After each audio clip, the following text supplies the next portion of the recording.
Hey viewers hi welcome to our channel నేను మీ అంజలి. So మన లైఫ్లో ఫాదర్ అన్న ఎమోషన్ అన్నది చాలా స్పెషల్ అనమాట. అంటే లైక్ మదర్ ఎమోషన్ అన్నది మనం ఎప్పుడు అంటే లైక్ దాన్ని కంపేర్ చేయలేం. అలానే ఫాదర్ అంటే లైక్ ఎదుగుతున్నప్పుడు చాలా బాగా క్లోజ్గా ఒక ఫ్రెండ్లా బిహేవ్ చేస్తూ ఉంటారనమాట. సో లవ్ యువర్ ఫాదర్ అన్న కాన్సెప్ట్తో ఒక మంచి కాన్సెప్ట్తో మన ముందుకు రాబోతున్నారు. April 4th ఈ మూవీ మన ముందుకు రాబోతుంది. సో టీం మనతో పాటు ఉన్నారు, వాళ్ళతో మాట్లాడి చాలా విషయాలు తెలుసుకుందాం. సో హాయ్ టీం, నమస్తే. ఎలా ఉన్నారు అందరూ? ఇప్పటి వరకు రిలీజ్ అయిన కాంటెంట్ గురించి మాట్లాడితే 3 సాంగ్స్ కావచ్చు, టీజర్ కావచ్చు, ట్రైలర్ కావచ్చు, వాస్ వెరీ నైస్ అండి. So I will start with captain of the ship. So first thing అంటే లైక్ లవ్ యువర్ ఫాదర్ అన్న కాన్సెప్టే వెరీ అట్రాక్టివ్గా ఉంది. సో ఈ కథ మొదలవడానికి కారణం ఏంటి? ఎక్కడ నాంది పలికింది ఈ పాయింట్? యాక్చువల్గా మీరు చెప్పినట్టు అమ్మ ఎమోషన్ మన బ్లడ్లోనే ఉండిపోతుంది. అవును. నాన్న అనేవారు పెరిగే కొద్దీ మన బాండింగ్తో ఒక ఫ్రెండ్ లాగా ట్రావెల్ అవుతా ఉన్నారు అని చెప్పి బాగుంది. యాక్చువల్గా నేను ఒక కథ రెడీ చేసుకున్నాను కోడైరెక్టర్ వర్క్ చేస్తున్న టైంలో. ఓకే అనుకోకుండా ఈ సినిమాలో అందరూ ఫాదర్ కొడుకులతోనే రిలేటెడ్ అయి ఉంది సినిమా. ఓకే కిషోర్ రెడ్డి గారని మనీషా ఫిలిమ్స్ ఇంతకుముందు యమలీల మాయలేడు రజని ఆయన రీఎంట్రీ ఫిలిం కింద ఈ సినిమా చేస్తున్నారు. వాళ్ళ అబ్బాయిని నిలబెట్టడానికి ఆయన ప్రొడక్షన్ హౌస్ స్టార్ట్ చేశారు, మహేష్ రాజ్ అని. ఓకే ఆయన కొడుకు, వాళ్ళిద్దరు తండ్రి కొడుకులు ఈ సినిమాలో. ఓకే నెక్స్ట్ హర్షాన్ లాంచ్ చేయడానికి వాళ్ళ నాన్నగారు ప్రొడక్షన్ హౌస్ స్టార్ట్ చేశారు, అన్నపరెడ్డి స్టూడియోస్ అని. ఇక్కడ ఒక తండ్రి ఒక కొడుకుని నిలబెట్టడం కోసం ఒక సినిమా ప్రొడ్యూస్ చేయడానికి ఇక్కడ స్టార్ట్ చేశారు. ఈ ప్రాసెస్లో అందరూ ఒక రకమైన తండ్రి కొడుకుల బాండింగ్, వీళ్ళు ఇద్దరు ఆ తండ్రి కొడుకులు. మా నాన్న నేను ఎప్పుడు పైకి వస్తానో ఎదురు చూస్తా, ఆయన ఎక్కడో పల్లెటూరులో రోజు టీవీలో వచ్చే ఆ డైరెక్టర్ హిట్ అయితే ఈ డైరెక్టర్ ఎప్పుడు నువ్వు సినిమా చేసి బాగుపడతావు అని చెప్పి ఆయన బాధ. సో ఒక మైండ్ హంటింగ్ అనమాట, ఒక తండ్రి కొడుకులకి ఎలా పైకి వస్తారు అది రన్ అవుతుంటుంది కదా.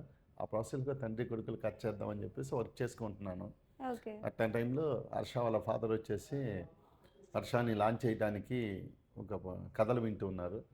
అప్పటికి వీళ్ళు చాలా కథలు విన్నారు. అట్లాంటి టైంలో నేను ఈ తండ్రి కొడుకుల ఎమోషనల్ కథ చెప్పడం జరిగింది. ఓకే వాళ్ళు బాగా కనెక్ట్ అయిపోయారు. ఇప్పుడు మీ ముందు కూర్చునే అర్హత వచ్చేసింది. ఓకే సో అంటే లైక్ ఈ మధ్యకాలంలో చాలా వరకు ఎమోషనల్ మూవీస్ వస్తున్నాయి. బట్ ఎంతవరకు జనాల్ని గ్రాప్ చేయగలరు? ఎంతవరకు కాంటెంట్ అన్నది అంటే లైక్ అంటారు కదా చాలా మంది కూర్చోబెట్టేశారు ఎంగేజింగ్గా ఉంది అని, ఎంతవరకు? కొన్ని కంటెంట్ సినిమాలు ఎంగేజ్ చేయడానికి కథ కావాలి, ఏదో మ్యాజిక్ కావాలని. ఎమోషన్కి మ్యాజిక్ అవసరం లేదండి. ఎమోషన్ మన ఆత్మలో భాగం. ఏ సినిమానో చూడండి, ఒక అమ్మాయి అబ్బాయి ఎమోషన్, ఒక తండ్రి కొడుకుల ఎమోషను, తల్లి కొడుకులు కూతుర్ల ఎమోషన్, అదే అద్భుతంగా పండించే ఆర్టిస్టులు వస్తే దానికి బ్యాక్గ్రౌండ్ మంచి విజువల్స్ పెడితే మీరు కనెక్ట్ అయిపోతారు. దానికి ఇంత కంటెంట్ అక్కర్లేదు. ఎమోషన్ అనేది మన జీన్స్లోనూ మన డిఎన్ఏలో భాగం. దీనికి మ్యాజిక్లు అవసరం లేదండి. ఏదో మ్యాజిక్ చేసి ఒక మంచి ఐటెం సాంగ్ పెట్టాం, లేదా దాంట్లో మంచి ఒక 20 రోజులు ఫైట్ చేసి బాంబులు వేసి బ్లాస్టులు చేసి భూకంపాలు తెప్పించాం, ఏమి ఎమోషన్ సినిమాకి అవసరం లేదు. కథలోనే life LYF love your father, దాంట్లోనే ఒక ఎమోషన్ ఉంది అని చెప్పేసాం. ఆ ఎమోషనే మిమ్మల్ని హంట్ చేస్తుంది. దీనికి అద్భుతమైన ఫోటోగ్రఫీ మా శ్యామ్ గారు ఇచ్చారు, మణి గారు ఇచ్చారు. ఇక్కడ ఉన్నారుగా చరణ్ గారి గురించి మనం ఒక హిస్టరీనే వచ్చేస్తుంది. ఆయన గురించి చెప్పాలంటే ఆయన చేయని శాఖలు లేవు. అలాగే మన ప్రవీణ్ గురించి ఆయన వికీపీడియాలో చేస్తే ఓ లిస్ట్ వస్తూనే ఉంటుంది. ఎన్నో సినిమాలు దగ్గర ఇయర్లీ ఒక 10 మూవీలు ఉంటాయి సార్. ఏం మాట్లాడుతున్నారు మీరు? తక్కువ చెప్పాను. 10-15 దగ్గరలో ఉంటాయి కదా. ఆయన ఎంత ప్రాణం అయ్యారంటే వాళ్ళిద్దరూ. ఈ సినిమాను మేము కథగా రాసుకున్నప్పుడు ఒక రూమ్లో కూర్చొని ఏదో ఊహల్లో రాసేసుకుంటాం, ఒక తండ్రి అంటే ఇలా ఉండాలి, ఒక కొడుకు ఎమోషన్.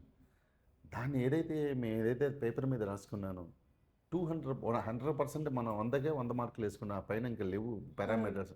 ఆ పైన పారామీటర్స్ ఏమన్నా కూడా మా చరణ్ గారికి ఇవ్వాల్సి వస్తుంది. అలాగే ఆ చరణ్ గారి పక్కన ఒక ఫ్రెండ్ క్యారెక్టర్ ఉంటుంది, ప్రవీణ్ గారిది. అదే ప్రవీణ్ గారు ఇటు హర్షాకు కూడా ఫ్రెండ్గా ఉంటాడు. అదే ఈ కథలో ఉన్న చిన్న స్పెషల్. అదృష్టం అండి, ఫాదర్ కి అటు పక్క కొడుక్కి ఫ్రెండ్ క్యారెక్టర్. ఒక రకంగా. సో అది ప్రవీణ్ చేసిన హెల్ప్, ఒక నాకు బ్రదర్ లాంటి వాడు. వాళ్ళిద్దరూ ఈ సినిమాని సోల్స్ ఒక హార్ట్ నిలబెట్టేశారు అన్నమాట. సినిమా హర్షాన్ కంటెంట్ లేకపోతే చేయడానికి ఉండదన్న. మంచి రైటింగ్, మంచి కంటెంట్ ఉంది దానికి మా హర్ష కూడా తోడయ్యాడు. మీది సినిమా చూసినప్పుడు ఇది హర్ష మేము డెబ్యూ అని పేపర్లోను పక్కన బ్రాకెట్లో డెబ్యూ DBU అని రాశాను అన్న. ఫస్ట్ నేను ఎంటర్ అయిన రోజు ఎమోషనల్ సీన్స్ ఉన్నాయి, హర్ష ఒబీడియంట్ కదా, కొంచెం ఒక 20 రోజులు షూటింగ్ అయిన తర్వాత వేద్దాం భయ్యా అన్నారు మీరు. అవును కట్ చేస్తే రోజు దినదిన ప్రవర్ధమానం అన్నట్టుగా రోజు ఎమోషన్ ఫస్ట్ సినిమాలో అంతలా చేయటం గొప్ప అన్న. నేను మొన్న ఆడియో ఫంక్షన్లో కూడా చెప్పాను హర్ష. నిజంగా తను లేనప్పుడు కూడా తను ఇద్దరు అదే మాట్లాడుకున్నాం.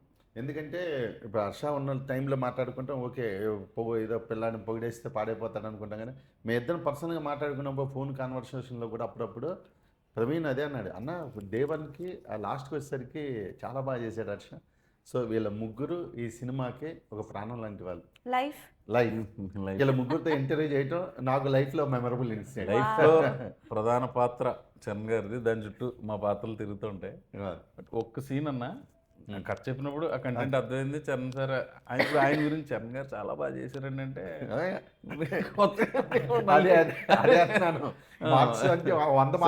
అందుకే హర్ష గురించి చెప్తున్నా. ఫస్ట్ సినిమా ఎమోషన్ బాగా చేసింది. ఒక్క సీన్ చేస్తున్నాం అన్న, అది చెప్తాను. ఉగాది కదా పండగ కదా ఇవాళ ఒక సీన్ లోపల మా ఇద్దరికి ఫాదర్ గురించి నేను ఫస్ట్ నెగిటివ్గా ఉంటే, లేదు బాబాయ్ ఇలా ఉన్నారు నాన్న అని నేను కూడా మారి, సారీరా నా ఫ్రెండ్ నేను ఏదో ఎమోషనల్ అనేసి ఇద్దరం కళ్ళు తుడుచుకుని బయటకు వచ్చి అలా వెళ్తుంటే ఫాదర్ ఉంటారు బయట. అవును ఆయన చరణ్ గారు ఏడుస్తూ ఉంటారు.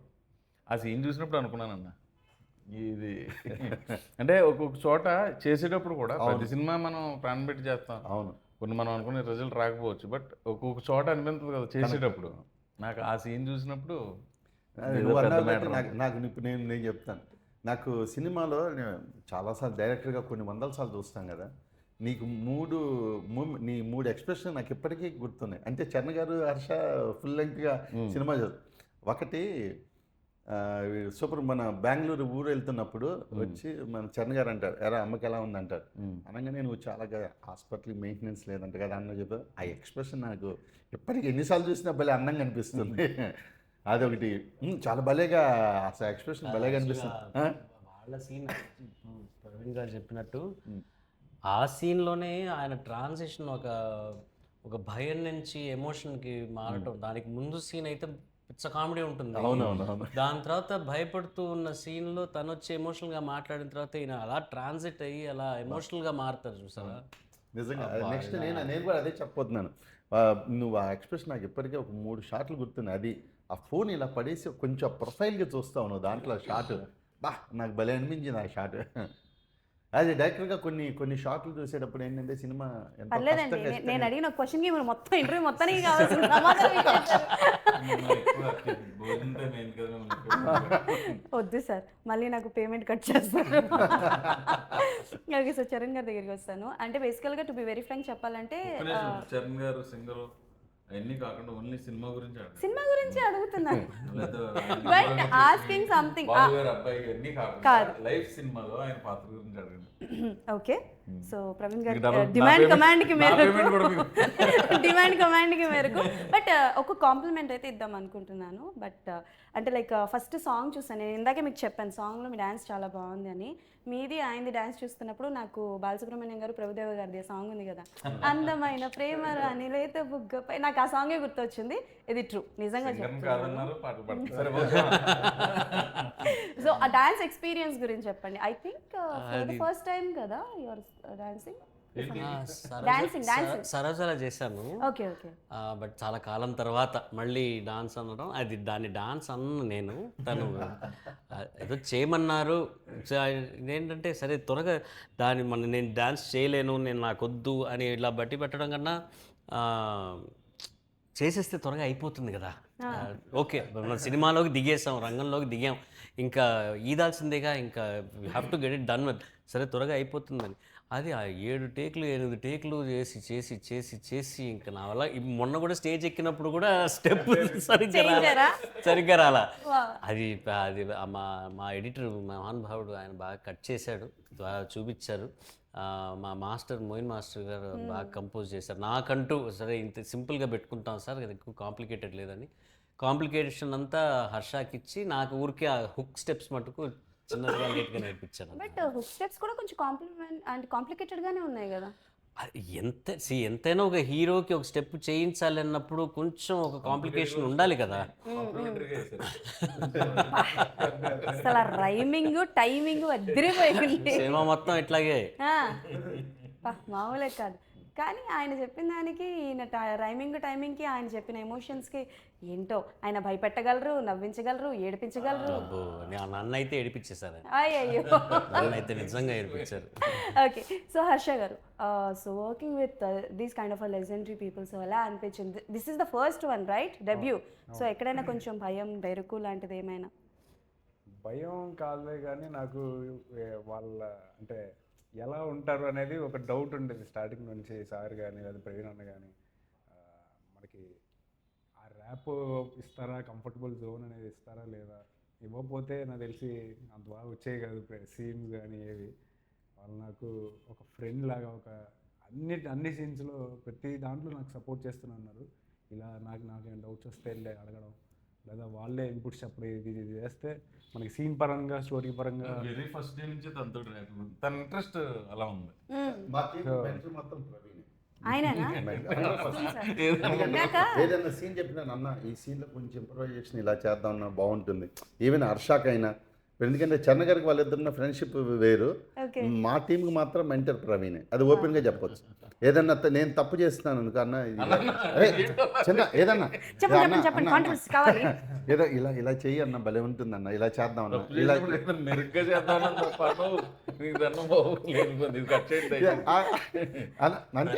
నాకు ఫ్రెండ్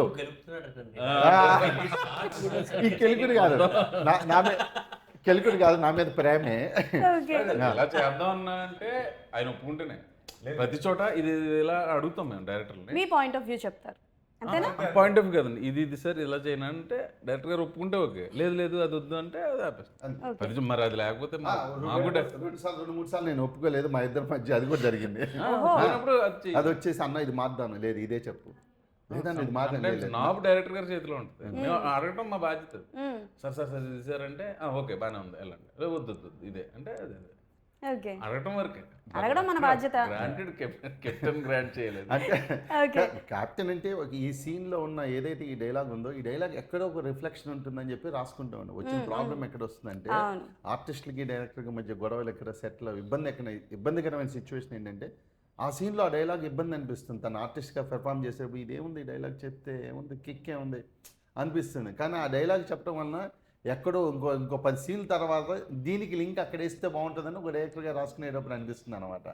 వీటి వల్లే డైరెక్టర్కి ఆర్టిస్టులకి మధ్య డిస్కషన్లు జరుగుతుంటాయి బేసిక్గా. ఓకే, ఆయన క్యాప్టెన్ నాకు ఇందాకే అర్థమైంది. ఇందాక నేను కూర్చొని ఫోన్ చూసుకుంటుంటే యాంకర్ మీరేనా, క్వశ్చన్లు ఏం రాశారు అని అడిగారు. ఒక్కసారి నేను భయపడ్డాను సార్. క్వశ్చన్ ఎందుకంటే చరణ్ సార్ ఏమన్నారంటే సినిమా గురించి అడిగితేనే బాగుంటుంది, అలా కాకుండా నాన్నగారిది నాది అవన్నీ అడుగుతున్నారు, అవి సినిమాకి సంబంధం లేని కదా, మనం పర్సనల్ ఇంటర్వ్యూలో చెప్పుకోవచ్చు అంటే. అందుకని అంటే బేసికల్ గా చరణ్ గారు దొరకడమే చాలా కష్టం, ఇంటర్వ్యూస్ చాలా తక్కువగా ఇస్తారు కదా, మేబీ దాని గురించి అడిగి ఉంటారు. మీరు రాసుకుని ఉంటారు కదా, ఇవి అడగండి. అడగడం తప్పు కాదు, మీరు అడిగిన టోన్ లో నాకు భయం వేసింది నిజంగా చెప్పాలంటే. ఈయనేంటి ఇంత సీరియస్ గా ఉన్నారు, ప్రిపేర్ అయిపోదాం అని చెప్పి మళ్ళీ నేను నెక్స్ట్ ప్రిపేర్ అవుతున్నాను. ఓ వెయిటింగ్ మార్చిన మార్పు అనమాట. ఓకే, సో ప్రవీణ్ గారు మీకే క్వశ్చన్. ఇప్పటివరకు చాలా క్యారెక్టర్స్ మీరు చేశారు, అండ్ ప్రతి మూవీలో మీరు చేసిన క్యారెక్టర్స్ వాస్ కీ పాయింట్స్ అని చెప్పొచ్చు. లైక్ హీరో ఫస్ట్ నుంచి స్టార్టింగ్ వరకు ట్రావెల్ అవ్వడం, ఎమోషన్స్ కానీ అది. బట్ ఈ మూవీలో ఏం కొత్తదనం ఉండబోతుంది? ఈ మూవీలో నా వయసుకు మించిన పాత్ర ఒకటి చేశాను, హీరో బాబాయ్ అంటుంటాడు, అది ఫస్ట్ థింగ్. రెండు ఏంటంటే ఎంటర్టైన్మెంట్ కంటే ఎమోషన్ మీద ఎక్కువ ఉన్నామండి. అంటే ఒక ప్రాణ స్నేహితుడు ఆయన, కథ చెప్పేది ఇప్పుడు వాళ్ళ అబ్బాయి, ఇద్దరితోటి బాండింగ్ ఉంటుంది. ప్లస్ ఆయన చేసి పనుల వల్ల కొంత ఇబ్బంది పడుతుంటాడు, అక్కడ మాత్రమే కామెడీ, తర్వాత అంతా ఎమోషనే. ఎవరు చేసే పనుల వల్ల ఎవరు ఇబ్బంది? ఏం చేసే పనుల వల్ల సార్, చేసే పనుల వల్ల ఆయన ఇబ్బంది పడతారా? అది ఓహో, అంతవరకే చెప్పాలి, ఆయన ఏ పని చేసాడని చెప్పలేదు మరి. ఇదా మ్యాటర్, తప్పలేదు సార్, మీ బాధ పగొడకు కూడా రాకూడదండి. అండ్ ట్రైలర్లో ఒక డైలాగ్ ఉంటుందండి, ఈ వయసులో కాకపోతే ఇంకెప్పుడు అల్లరి చేస్తారు అన్న పాయింట్ డైలాగ్. అది చాలామంది యంగ్ బాయ్స్కి బాగా కనెక్ట్ అవుతూ ఉంటుంది. సో అలా మీరు మీ చిన్నప్పుడు ఎప్పుడైనా లైక్ యంగ్ ఏజ్లో ఎప్పుడైనా అలాంటి అల్లర్లు చేసి నన్ను అల్లరి చేయనివ్వట్లేదు ఏంటి అని ఎప్పుడైనా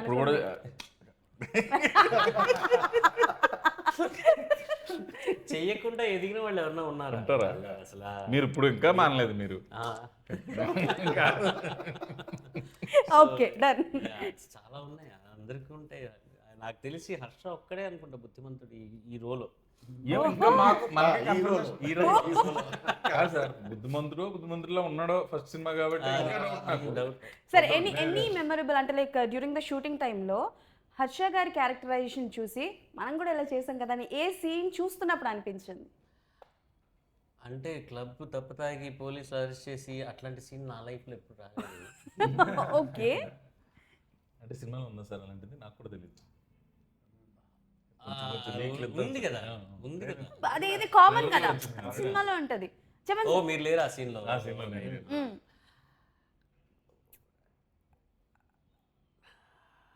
ఇప్పటి వరకు చెప్పండి, ఇప్పటి వరకు తెలియంది చరణ్ గారి గురించి ఒకటి తెలియబోతోంది. లేదు, అట్లాంటి సీన్లు ఏం లేవు. అంత ఘోరమైన సీన్లు లేవు సినిమాలో. ఇది కమర్షియల్ సినిమా అయినా ఫ్యామిలీతో కూర్చొని చూడదగ్గ సినిమా. ఓకే. సో అట్లాంటి అల్లరి లేవి ఈ సీన్స్లో లేవు. ఓకే, అల్లరి లేవు. మీ లైఫ్లో ఎక్స్పీరియన్స్ చెప్పండి. అంటే ఏని కొంటేతనం అల్లరి అట్లాంటిది? స్కూల్ డుమ్మా కొట్టి వీడియో గేమ్లు ఆడటం, ఓహో. ఇండియా ఇంగ్లాండ్ మ్యాచ్కి వెళ్ళినాం, ఫైనల్ డే టెస్ట్ మ్యాచ్కి. ఇట్లాంటివే. ఇంటికి వచ్చిన తర్వాత దబిడి సూపర్గా మా అమ్మకి చాలా ఎంటర్టైన్మెంట్ ఇచ్చేవాడిని నేను. ఎందుకు ఖాళీగా ఉన్నావు? ఎందుకమ్మా ఊరికే బోర్ కొడుతుందిరా ఇట్రారా అని చెప్పి వాయిస్తూ ఉంటున్నాను. జనరల్ గా చేతులైనా సార్ ఏమైనా వాడేవారా? స్టిక్ బెల్ట్లు, మా నాన్నగారి బెల్ట్. ఓహో సూపర్ సార్. అమ్మో మీరు చేతికి దొరికింది. అది ఇవాళ జీపురు. ఓహో అట్లా జరుగుతుంటాయి అన్నమాట. చపాతీ చేస్తున్నప్పుడు అసలు అస్సలు వంట సైడ్ ఇక్కడ. మీరు ఎక్స్పీరియన్స్ పర్సనల్. సరే మీ క్వశ్చన్ మారుస్తాను. ఇందాక ఎలాగో పార్టీ అనే పదం వాడారు కాబట్టి మీరు ఎక్కువగా పార్టీ ఇండస్ట్రీలో ఉన్న ఫ్రెండ్స్ లో ఎవరితో చేసుకుంటారు పార్టీస్? ఇండస్ట్రీలో పార్టీలు అంటారు కానీ అంత ఏమి ఉండదండి. సాయంత్రం అయ్యేసరికి ఇంకో పని చేసి మళ్ళీ ఏదో డబ్బింకో గిబ్బింకో వెళ్తారు, ఇంకా ఫ్యామిలీ లైఫ్ లోకి వెళ్ళిపోతారు. పార్టీ అంటే I mean to say weekend. మేమైతే ఒక 10 మెంబర్స్ ఒక గ్రూప్ ఉన్నాం. నేను, వెనిల్ కిషోర్, శ్రీనివాస్ రెడ్డి, సత్య, రాజేష్, చిత్రం సీను, రఘు కార్మంచి, నవీను, ఇలా మా బలగం వేణు, ధనరాజు. మేము నెలకోసారి కలుస్తాం. ఇప్పుడు అది కూడా తగ్గింది, 3 నెలలకోసారి ఇప్పుడు కలుస్తాం. ఆ రోజు 3-4 అవర్స్ ఫుల్ ఎంటర్టైన్మెంట్ ఉంటుంది. మామూలు ఎంటర్టైన్మెంట్ కాదు కదా. తెలుసులేండి, అది ఫ్లయింగ్ కలర్స్ అని ఒక గ్రూప్ ఉంది, అంతే మేమే. మిగతా అప్పుడు పెద్దగా పార్టీ. ఓకే. సో హర్ష గారు అంటే ఇందాక చూపించినట్టు చాలా వరకు పార్టీస్ అన్నవి యంగ్స్టర్స్కి బాగా కనెక్ట్ అవుతుంటాయి కదా. మీ ఫాదర్ వచ్చేసి వైస్ ఛాన్సలర్ అని విన్నాను కాలేజ్కి. మీరు అంటే లైక్ మూవీస్ చేస్తాను, సినిమాకి వెళ్తానంటే ఎవరు ఒప్పుకోరు. అలాంటిది ఫాదర్ ప్రొడ్యూస్ చేస్తారు అని చెప్పి అన్నారు. ఎలా ఒప్పించారు మీ ఫాదర్? బేసికల్గా మా అమ్మ అయితే చీపురు కట్ట తీసి కొడతానంది ఫస్ట్ వెళ్తానంటే. ఆ తర్వాత ఏదో కష్టాలు పడి ఒప్పించారు అనుకోండి. చెప్పండి. అంటే ఏంటండి ఎంత మాట అన్నా? అంటే ఇప్పుడంటే కొంచెం ఇలా తయారయ్యాం కానీ అప్పుడు కొంచెం నాజుగ్గానే ఉండేది. సరే మన టాపిక్ బాగానే పెడదాం హర్ష గారు. అంటే యాక్చువల్గా ఆయనకి ఉందండి చేయాలని చెప్పి, చిన్నప్పటి నుంచి ఉంది. హీరో తర్వాత అప్పుడు కుదరలేదు, ఆయన వైస్ ఛాన్సలర్ అయిపోయారు, అలా అబ్బాయిని దింపారు. అది అందుకని చెప్పి నాకు అది ఈజీ అయిపోయింది. మీకు ఇంట్రెస్ట్ ఉందా? నాకు చిన్నప్పటి నుంచి నాకు కూడా ఉందండి. ఎవరు ఇన్స్పిరేషన్? ఫస్ట్ చిరంజీవి గారు, నెక్స్ట్ బన్నీ అన్న. Okay. Dialogue if you don't mind task ఇస్తున్నాను అని అనుకోకపోతే ఏదైనా ఒక డైలాగ్ చెప్తారా బన్నీ గారిది? పుష్ప డైలాగ్ చెప్పండి పోనీ. మీ నాన్నగారికి పుష్ప అని మా మూవీతో కంబైన్ చెప్తా. అది సూపర్. LYF April 4th నీ అబ్బ తగ్గేదేలా. ఈయనండి ఇంత క్యూట్గా చెప్పారు. మీరు ట్రై చేస్తారా? అబ్బో. అండ్ మీరు చెప్పండి, లవ్ యువర్ ఫాదర్ మూవీలో త్రూ అవుట్ ద మూవీలో ఎనీ పర్సనల్ ఎక్స్పీరియన్స్డ్ థింగ్స్ ఏమైనా మీరు సీన్స్ కానీ అందులో పెట్టడం జరిగిందా? What ever is that.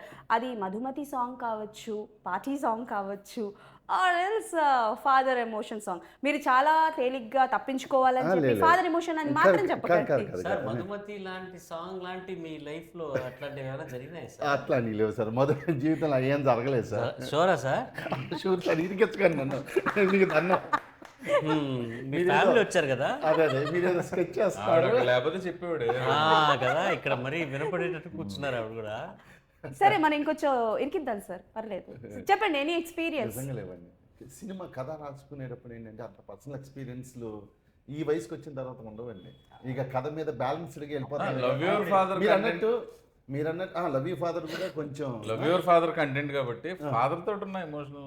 నేను అదే చెప్తున్నా, ఆయన స్కిప్ అవడానికి ఫాదర్తో ఎమోషన్ సీన్స్ పెట్టానని అంటారేమో అని, అది కాకుండా వేరే ఏదైనా చెప్పండి అంటున్నా. అదే అంటున్నాను, ఒక యంగ్స్టర్గా ఉన్నప్పుడు ఏదన్నా ఇమీడియట్గా మనం కాలేజ్ రోజు నుంచి ఇమీడియట్గా డైరెక్ట్లు అయిపోతుంటే అవి రిఫ్లెక్ట్ అవుతాయేమో. కానీ ఇంకా ఈ ఏజ్కి వచ్చేసిన తర్వాత 30 ఏళ్ళు ఇండస్ట్రీలో జర్నీ చేశాక ఒక కథ మీద నమ్మకంతో దాన్ని నమ్ముకొని ఆలోచిస్తే వెళ్తామే కానీ పర్సనల్ మన స్వానుభవాలన్నీ 99% రావండి ఎవరికి.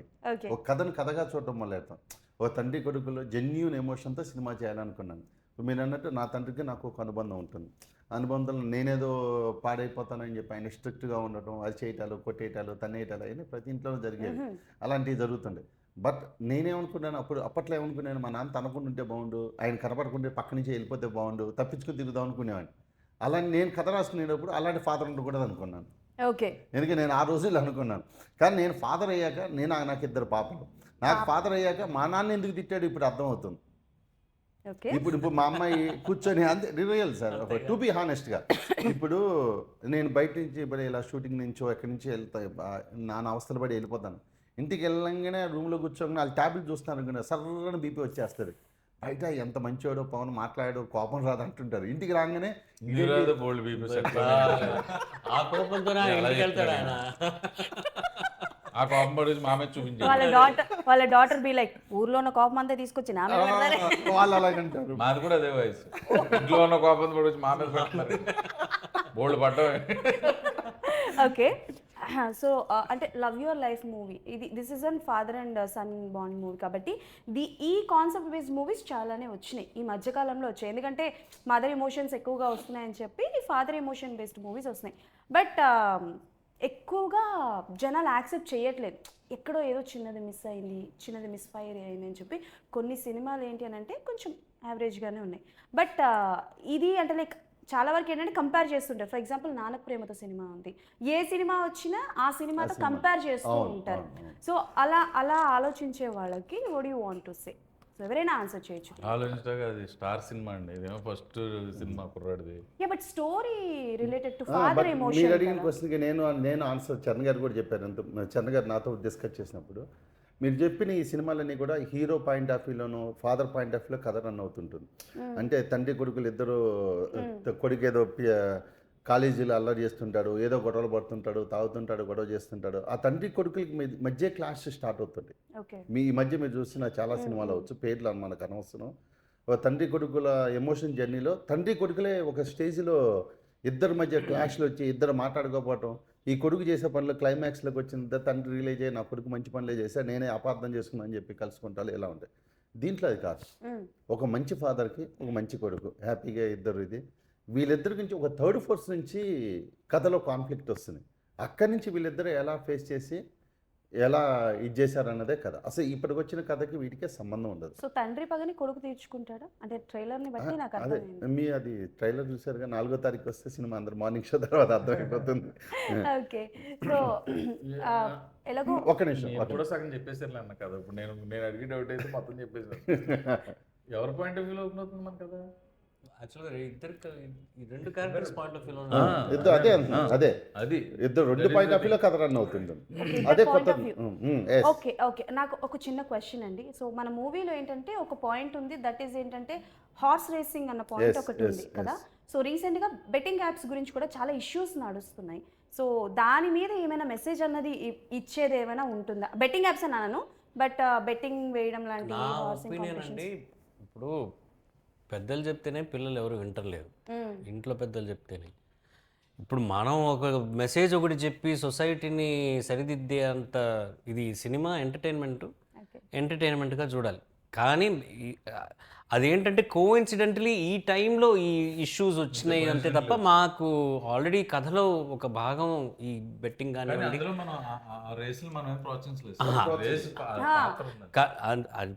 అదే యాజ్ కోఇన్సిడెంటల్గా ఇది మంచిది అని మేము ఎక్కడ చెప్పట్లా. ఇట్లా ఒక ఇన్సిడెంట్ జరిగింది, ఆ ఇన్సిడెంట్ నుంచి ఎలా బయటపడతారు వీళ్ళు అన్నదే ఒక 1 పాయింట్ ఆఫ్ ద స్క్రిప్ట్. ఒక్క నిమిషం సార్, మీరు వెళ్ళాలి. నేను వెళ్ళాలి ఓ సార్. పని చేద్దాం, సార్ వెళ్ళిపోయిన తర్వాత మనం ముగ్గురం కంటిన్యూ చేద్దామా? ఇంకొక 15 minutes. It will be good.